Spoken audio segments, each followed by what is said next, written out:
You absolutely have to be consistent and you have to be authentic. If you are a fake salesperson, people see through that, and that's one of the reasons that they don't like realtors. Hi, I'm Maude, and I'm on a mission to empower realtors with cutting-edge insights, success stories, and actionable strategies from the top minds in real estate. Welcome back to Sold Right Away, and in this episode series, we solve real estate marketing challenges in real time. Unlocking modern techniques for marketing success in the real estate industry. And that's why today I've brought on Amanda Griffiths from Angle Invokers, realtor and true entrepreneur, sharing her take on discipline, caring for people, knowing your own strengths and weaknesses, and so many tips and tricks that are empowering that every realtor can apply to their own business. Hi, Amanda. Thanks for joining me on the Sold Right Away podcast today. Tell us about how did you become a realtor and how did you land in the real estate industry? Hi, thanks for having me. I'm really happy to be here today. How I got into real estate was it was a second career for me, and I was really excited to help people in the field that I was in business and marketing. But I wanted to do something different, and I know that there are housing challenges in Niagara right now, and it felt like a really good fit with my experience and my background and my desire to help people. And I'm loving it so Love it. far, 3.5 years in, and I wouldn't look back.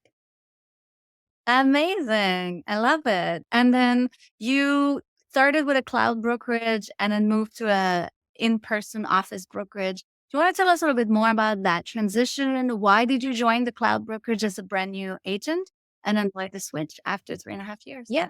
So I did like certain things about the cloud brokerage. I liked being able to make some of my own decisions, do some of my own marketing in my own way, branding. That was nice, but there were some challenges. There were not the right amount of people to call on when you needed something. There wasn't that office feeling that, having somebody to lean on. The broker was right there. I never met my broker of record in the cloud brokerage. They were in a different country. And sometimes it's just not the same to get on and type a message. It's just not the same feeling. It also didn't feel like the right fit for me. So I interviewed at a number of places, and Angle Invokers is where I landed. And I loved the atmosphere. I loved the broker of record, Carmela. She's amazing. She's been super helpful. And I love the office. It's bright and welcoming. And I love to bring clients there. And I feel inspired when I go there. So it's just a great fit for me. And it's right in North End Niagara Falls. I love to work in Niagara. So it was just a natural fit.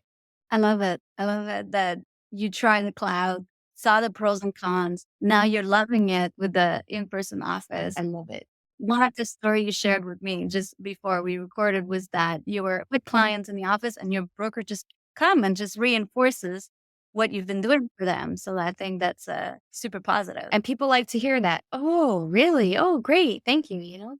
It's helpful. I love it. And then what was a defining moment with you that when you decided you knew real estate was going to be a thing? So I've always had an interest in marketing, and having my own brand is something that's really appealing to me. And I got a little bit of a taste of real estate with some people that I know who were investing and purchasing homes. And I saw what they were doing for themselves, but I thought to myself, how could I apply this and help others? So I talked to a couple of realtors, and I found out that it was something that I actually found that could be really fulfilling. So once I got into the course, I knew almost right away it was going to be for me. It was a really good fit. That is so cool. Because, yeah, you get to apply your marketing background, your business knowledge, and then helping people. Absolutely. What would be one valuable lesson that you've learned while being a realtor and figuring it out? I would say that you don't learn how to be a realtor in real estate school. You don't really learn anything about how to be a realtor in real estate school. The things you learn, 90% of them you won't use ever, or maybe on one property, one farm, or one really interesting property that has some sort of septic that's very unique. But for the most part, that you're going to have to do a lot of your own educating and trial and error, and that you really have to be self-motivated and work hard and apply yourself, or you're going to be just a statistic and you're going to probably only make it the first year. Oh my goodness. What you're saying is so real. I've heard so much of this. What they teach you in class is just about the specific listings, but not about the real life, the day to day. The day to day is never spoken of in school. So they don't tell you to get up and time chunk or set a schedule or set yourself goals, make lists. They don't teach you any of that. And it really is what you do every single day if you're doing it right. Yeah. Time management, Yeah. budgeting, Yes. like finance. Yes. Business bank accounts and how you're going to plan for your money to last from one transaction over 3 months sometimes.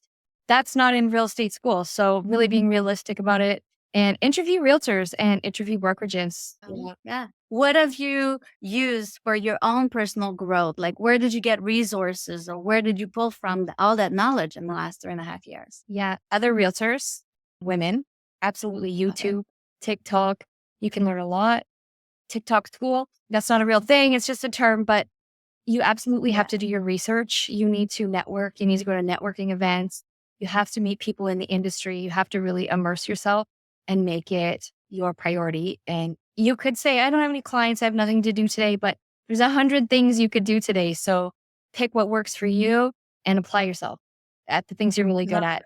If it's door knocking, if it's calling people, if it's networking events at wineries, whatever it is, find your spot. I love it. Figuring it out, what works for you. Yeah. Like that is such a key point that keeps coming back episode after episode. Yes. Is marketing and business doesn't apply to everyone the same. No. And having to figure out who you are and which things work for you, you really need to be self aware because if you say, I'm going to make 100 phone calls a day and you hate making cold calls, you probably won't do it and you'll be miserable and you'll make excuses. And, but if it's more you to go out in the neighborhood where you live and talk to people, then I recommend doing that because you'll be more successful, you'll feel more confident, and you'll have a better outcome.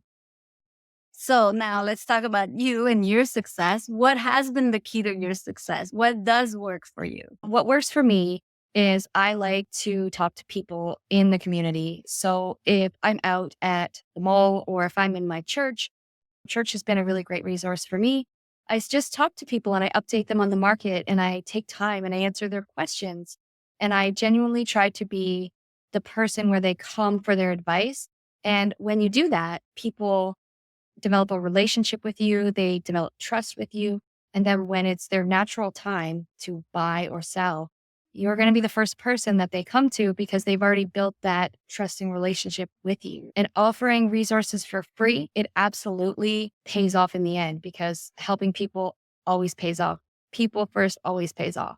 I love it. Give back first, put some time into it, give some valuable content, information, and then business will come to you. What is the one thing that you've learned that you must do or put in effort wise in your business in order to be successful? You absolutely have to be consistent and you have to be authentic. If you are a fake salesperson, people see through that. And that's one of the reasons that they don't like realtors. You need to be your authentic self, genuine with people when you talk to them, caring and helpful when you offer advice and not pushy. You can be consistent and check in with people, but you don't have to be pushy. And if you do that, you're going to have a much better outcome in the end. That is such a great key. Consistency, authenticity. What do you have in your time blocks that's a non-negotiable for you? The gym. I like to prioritize my fitness. It helps with my mental health. It helps with my clarity. It helps me keep up. It's a demanding job. People don't realize putting signs up. You're out there sweating and hammering and, fixing things and moving things. At my listing, I had showings and moved trash the other day in a mattress, and you gotta have muscles for that. And so fitness is absolutely in my schedule.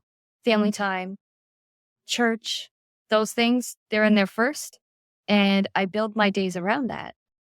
I build my times for appointments with clients there's some variations if people have certain schedules or they're coming from out of town, but I have everything color coded, time chunked into my schedule. So that allows me to say, yes, I'm available. No, I'm not, and be really realistic with my schedule. This is so important. Such a key advice to build your schedule and then integrate your business into it and your client's request. Otherwise, you're always going to end up running around. You have to put yourself in there. You have to put your time in there for what's important to you, whether that's family, activities, church, volunteer work. And I'm able to make time for all of these things because I schedule myself accordingly. When you're productive, when you put your head down and you're working on those things and you're working with your clients, you're all there too. You're not like thinking about your family when you're with your clients and thinking about clients when with family, right? You have that. Exactly. Work-life balance. It's really, really important in real estate. I know there's a lot of jokes that realtors work 7 days a week. We don't have vacations. We don't have time off. That's a choice. You can set yourself up for success and it doesn't have to be that way. Nice. Oh, wow. This is so refreshing. Tell us a little bit more, like for yourselves, how do you get more leads for your business? How do you get more business in terms of real estate? So for me, I join groups that align with me. I'm part of a group that's realtors that are women and is on Facebook. And then I've joined one that's Christian realtors as they all have the same belief system. So if I'm referring a client to North Carolina, I have somebody where I could say in the group who works here and I can set up the referral there. And it's all like-minded people I know will take good care of my clients. And in turn, those realtors trust me as well. And they're going to refer to me. So that's a really good source for me. I run free seminars at my church, first time home buyers. I bring a mortgage person in. Everything is free for them. So people are going to come in and learn the newcomers that are coming to the country. What's the tax they're going to pay? What does that look like? How much do they need to save? Like, what are our credit scores and how is it important? So I go out into the community and I just give information. And then in turn, again, by putting people first, they're going to come to me when they're ready. And I also do community events where I'll go have a booth at a summer vendor show or a Christmas bazaar. And I just talk to people. Really opening yourself out there, making sure you're top of mind from the community and groups that you're part of. Do you have a background in marketing? So what, in terms of your marketing experience, your business experience, what has been working really well? You talk about the events, the seminars, the groups. What has been a challenge for you? The challenge, interest rates, the summer, the things that are the variables that we can't control. Those are challenging for us because we have to work with them and work around them. And so those are the most challenging things are the things you can't control. They're out of your control. But if you have a plan in place and you work with really good partners, so I have a couple of great mortgage agents that I work with. I had a phone call with mine today and said, "Hey, this announcement today was great. Let's talk about it. And then who are we checking in with? Who can we help now that maybe they can buy a home with 0.25% difference? Maybe it changes the game for them." So really working with great people that you align with and having a plan, that's absolutely the way to go for me. Partnership alignment. And then you're right. There's an announcement. Call your brokerage partner that knows your own clients and then see where can we support someone. Yes, absolutely. Because somebody who could only afford 450,000 before, this might change that for them. And if we can open up their budget a little bit more, maybe we can get them into that dream home. And that is going to bring referrals. Like the whole mindset of thinking, how can you service first and then get the business? Is such a huge, huge key in real estate. Absolutely. If you put people first, the business will come, the money will come. And in terms of marketing, have you experienced any marketing challenges? How to build your business or how to grow that? Yeah, the challenge is marketing can be very expensive. And there's a lot of places you could spend your money. Doing the research to find out what actually works helps. But the challenge is that billboards are expensive. And if you want to be on a bus, it's expensive. And so you have to decide what works for your target market. And if you look backwards from that, knowing what clients you want to work with, I like to work with women and couples. I like to work in luxury listings in Niagara. And what are those people doing in their daily life? So are those people having breakfast at a certain spot? Are they consistently going to a certain event or location? Where are the people that I'm marketing to on social media? What platform? Research. You have to really figure out who you want to serve and where they are.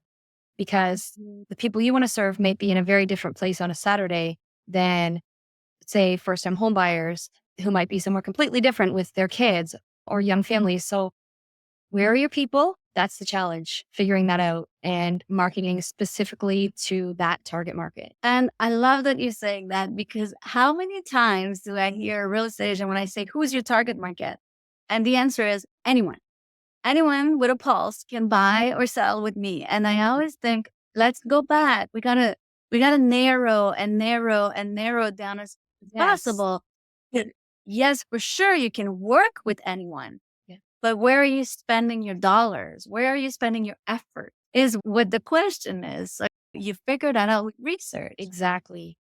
And a little bit of trial and error. But if you really nail down exactly who you want to work with, it will just reveal itself to you where those people are. Because if your target market is, it's not mine, but men in their 50s who are investing, and you're not going to market where I do. It's going to be completely opposite. I don't necessarily market to those clients.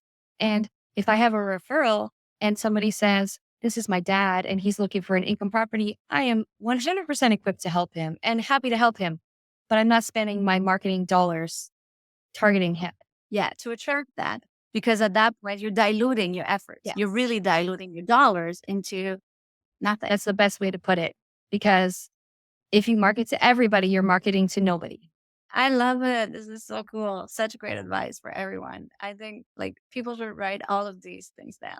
It is true. Like narrow down as much as possible, find out where they are and how can you reach them. And then it's what can you offer them? Because this man in the 50 looking for investment is going to be looking at way different content than the young families that you're targeting. Yes. Or luxury listings in Niagara. Yes. This is so great. Different variables of content you can put up. Absolutely. Not everybody's looking for the same thing.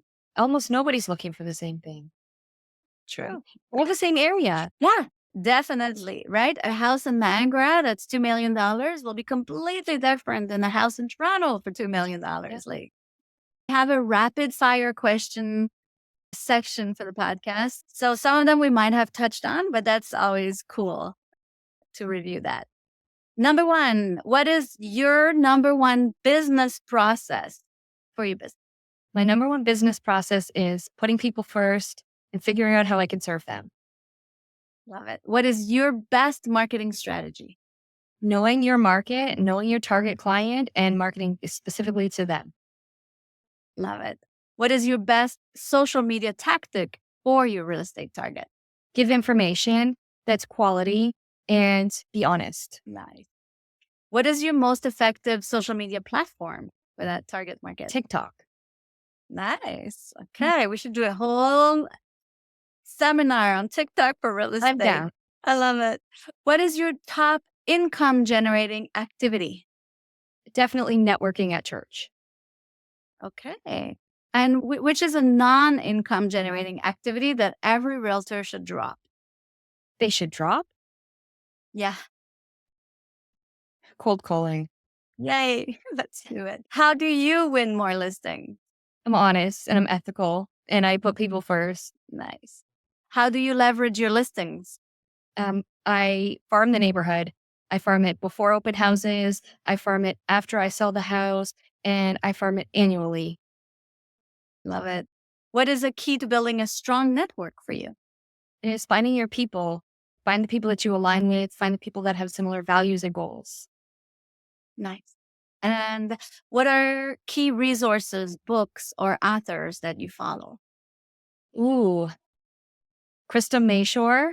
She's from the States. She's a real estate coach. She's awesome. Absolutely any female who writes books on business. I use Audible all the time and I love it. I love women in business. Amazing. Love it. It's so cool. What is a quote or a saying that keeps you motivated? That I don't have a spirit of fear. I can do anything. I'm not afraid of anything. What's the best advice you've ever received? To be organized and be motivated, self-motivated. Definitely prioritize my tasks.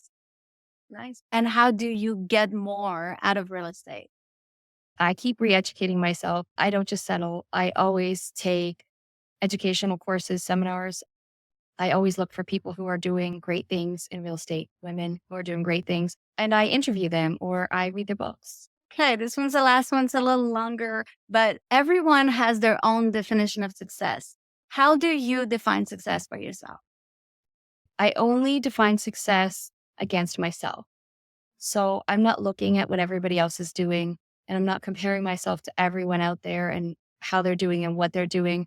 I just compare where I was a year ago, 5 years ago. I have checkpoints with myself, and I look at what my goals are and how I'm doing at achieving those. And that's all that really matters to me. This is such an empowering mindset because there's always going to be someone better, more successful somewhere. You have to compete against It's, yourself it's only. honestly the only way you're going to be happy. Because if you're comparing yourself to everyone else, you're never going to feel good enough. Yes. Oh, wow. This is so empowering. I love it. Thank you. What would be one piece of advice would you leave to any people trying to get into the real estate industry and follow your empowerment? Do your research, make sure that it's for you. Interview some realtors, and I'm happy to speak to anybody who's interested in getting into real estate. And definitely wean yourself off your old job if you get into real estate slowly. You need money to get into real estate. You need to be able to afford to pay your insurance and your brokerage fees, depending where you go. So definitely do your research and prepare yourself in that way. I love it. This is so cool. Awesome. So you're big on TikTok. So tell us a little bit. How do we find you on TikTok? So it's Realtor Girls Niagara, and it's all one word. It's very easy to find me. I do. I love TikTok. I love engaging with people, putting out educational videos. Today, right before I jumped on here, I made a quick video about the interest rate announcement from Bank of Canada. So people can stay up to date with what's happening on the market, get tips and tricks. And it's something I can do fairly quickly is go on, shoot a video and it uploads. And if something comes up, like I think of this or I'm in a house and I see something, I can do creative educational videos and people seem to like them. So it's a great platform. Yeah. That I love it. Creative, educational. And I'm not saying I don't make a couple of silly videos, but for the most part, it's educational. I can take this video and send it to a specific market. So if I have buyer clients, I can send them this one video. And no, I'm not spamming them, but I could say, look, here I'm talking about the interest rate changes. And it can go to 20, 30, 50 people, just that one video. Or if I'm in a meeting, a listing appointment, I can say, you know what? I remember I made a video on this, and then I can go home and send it to them. This is so cool. And then that refers back to what worked for you, right? Yeah. Some people cringe at the word TikTok and some people love it. Yeah. Yes. Amazing. Well, thank you so much for your time today. I think that was so empowering, such a great conversation. I'm sure there's a lot for other realtors to take from. Thank you for having me. It was my pleasure. Thank you for tuning in to Sold Right Away. Don't forget to subscribe and leave us a review wherever you listen to your podcasts. And if you're ready to take on your real estate career to the next level, visit us at Sold Right Away for more resources and support. Until next time, keep closing and keep growing.